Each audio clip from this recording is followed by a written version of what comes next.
Bell bond চালুর মাধ্যমে প্রান্তিক লেভেল পর্যন্ত নিত্যদিনে মানুষের যে হয়রানি, সে হয়রানি লাঘব করব। আজকে আমরা এমন একটি শুভক্ষণে মহেন্দ্রক্ষণে হাজির হয়েছি, যে মহেন্দ্রক্ষণে হাজির হতে পেরে শুধুমাত্র আমরা বগুড়ার নয়, একই সাথে 7টি জেলার বেল বন্ড আমরা উদ্বোধন করতে যাচ্ছি আমাদের মাননীয় প্রধানমন্ত্রীর মাধ্যমে। আমরা সে কারণে ইতিহাসের সাক্ষী, কালের সাক্ষী হিসাবে আজকের এই সকালে আমরা উপস্থিত হয়েছি। আপনারা জানেন, ৪র্থ সংশোধনীর মাধ্যমে বাংলাদেশের বিচার বিভাগকে এক ব্যক্তির হাতে কুক্ষিগত করা হয়েছিল। আমাদের আদর্শের শেকড় শহীদ রাষ্ট্রপতি জিয়াউর রহমান ৫ম সংশোধনীর মাধ্যমে বাংলাদেশের বিচার বিভাগের দ্বার উন্মোচন করেছিলেন।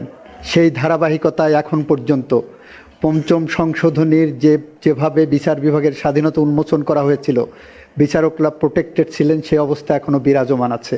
আমরা দ্ব্যর্থহীনভাবে বলতে চাই, আমরা কথাই নয়, কাজে বিশ্বাস করি। আমরা মানুষের ভোগান্তি কমাতে চাই, আমরা ন্যায় বিচার নিশ্চিত করতে চাই।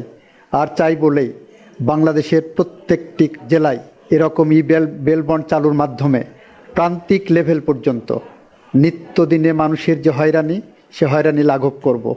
সে লক্ষ্যেই 12 ধাপ থেকে কমিয়ে মাত্র 2 থেকে 3 ধাপের মধ্যে একজন আসামির মুক্তির জন্য আমরা স্তর বিন্যাস করেছি। সেখানে একদিকে যেমন হয়রানি কমবে, টেবিলে টেবিলে ঘোরাঘুরি কমবে, অন্যদিকে দুর্নীতি কমবে বিচারাঙ্গনে। এই প্রক্রিয়ার সাথে যারা নিরলস পরিশ্রম করেছেন, আইন, বিচারক, সংসদ বিষয়ক মন্ত্রণালয়ের সবাইকে ধন্যবাদ।